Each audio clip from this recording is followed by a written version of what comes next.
Jesus. Yo, we need more juice. Good job, Jarrett. Why is it my fault? It's always your fault. It's not my fault. Go ahead. Just start going. Welcome, everybody. Welcome. This is a little show called Getting Paid by Superior Fandom. We're live at Crane's Bar in 8th and Spring, downtown Los Angeles. There was good attitude here until Kim Henderson left. Yeah, I know. Why did she leave? I don't know. I'm not happy with it. Otherwise, whatever. So, hey, you want to talk about NFL football and some betting and maybe help the people win some money? Yeah, this is a show where we give unsolicited gambling advice. So, real quick, before we jump into it, as we always do, I got to give you and Nate some credit last week, going 3-0 and helping all the drunk idiots get paid, even though no one listened to what you said. But yeah. 3-0 against the spread should always be commended one way or the other. Yeah, we picked Tampa Bay over Washington, we picked Cincinnati over New Orleans, and we also picked Kansas City to beat Seattle. Now, Kansas City's not doing too hot in tonight's game, but... Hey, dude, Raiders, bro. I tell you what, I don't know if the Raiders were going to win, but if they are going to win one game this season, I think it could be today. Yeah. But let's get the people into what's going on in Week 12. There's a really solid game this week between Arizona and Seattle out in the NFC West. Seattle's been having a hard time. Arizona's got a really prolific offense. What do you think is going to happen in this one? This is an interesting game. I think this is a really good example of a game in which all of these so-called betting analytics, these trends, these differentials, etc., that people study, these things don't really matter in this matchup. And now when I like to bet on a game, I'll start doing homework. I'll start by looking at how these teams have played each other in their last 10 matchups, what those outcomes were, who was playing at home versus who was playing on the road, who has won on the road, how each team has been in their past 10 games in general, what their schedules have been like. Are they strong schedules or mediocre schedules? Are they playing on grass or turf? Is it indoors or outdoors? What's the weather going to be like? Yeah. Then I'll start analyzing stat differentials. Who has the better passing offense? Who has the better passing defense? Who has the better rushing offense? Who has the better rushing defense? How many sacks does their defense have? How many sacks has their offensive line given up? How many interceptions have they grabbed? How many interceptions has their quarterback thrown? How many times have they converted on third downs? What's their third down conversion percentage? How many first downs? This is Arizona at Seattle.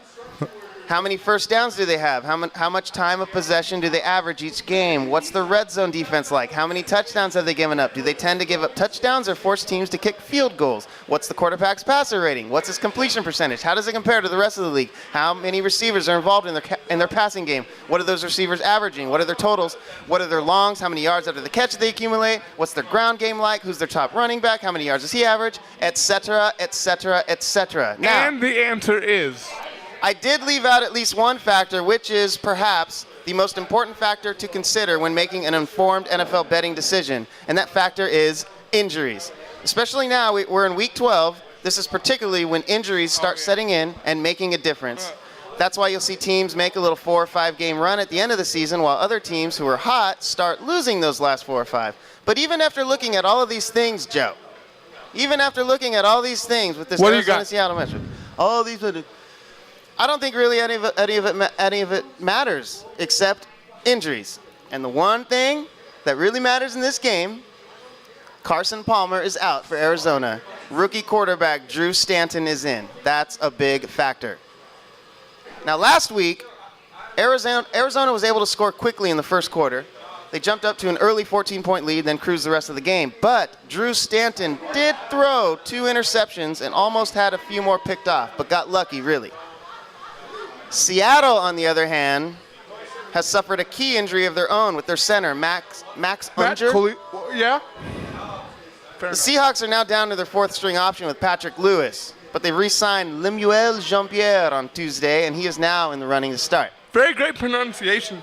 My personal favorite announcer, John Miller, would be very proud of that. Carry on. Not sure what all of that means, really, how much of an element all that's going to play. I thought you were talking about John Miller. Carry on.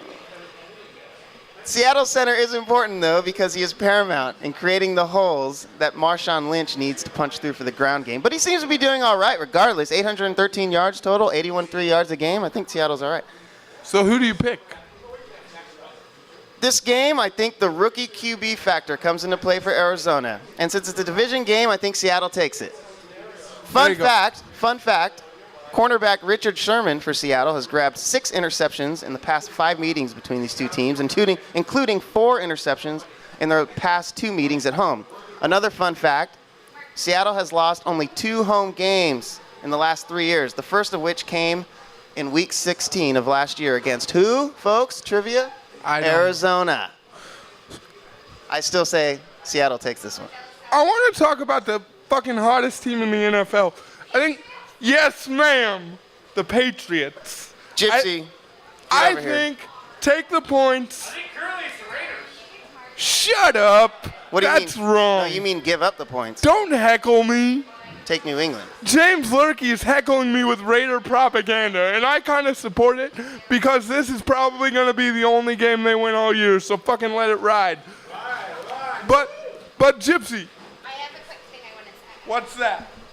Bottom line, if you guys want to get paid, you have to put all of your money on the Patriots to win their either division/conference or whatever you call it, and them going to the Super Bowl. Everybody talks about the Broncos winning, and I'm just so sick of it. We ran a train on their ass last 2 weeks ago, and I'm over them. I'm over it. Tom Brady running trains. That's what's going on. And his Ugg boots. He stomped on Peyton with his Ugg boots, whether people like it or not. So. That's what I have to say. I support this. Go Patriots. Go Patriots. I wish Nate was here because I would just Patriots in his face. Don't do that while I'm watching. That's gross. Jarrett, what's the spread on this one? You think the Patriots are going to keep rolling here? Yeah, I do think so. These teams have only played each other 7 times in the regular season since 1985, so there's really no trends to go off. I hear Reggie Bush is coming back for the Lions, but I don't think that's really going to matter. He's never really been a number 1 option for them, has he? No, Detroit, the key for this game is Detroit getting to Tom Brady. And which really, after about the 3rd week of the season, there's really been no team in the NFL that's really been able to put any pressure on Tom Brady. Yeah. There was a real period of time where everybody was anti-Tom Brady, saying it sucked before the Patriots O-line kind of woke up. But I just think that they've gotten over that rough patch, and I think the Patriots are on a roll. Yeah, interesting to note, Detroit last week against Arizona did not record a single sack, so they're going to have to change that. Yeah, and that's Arizona. I just think the Patriots are probably a good bet to keep rolling, even though they are minus, 7.5 in that game? Something like that. Yeah, I think the Patriots are a good bet. Yeah, now, Joe, you want to talk about this Philly against Tennessee game. Yeah, I do. Look, it's Philly minus 11 in Philly, and I get the fact that, you know, they're playing with Mark Sanchez at quarterback, but he's been doing really good.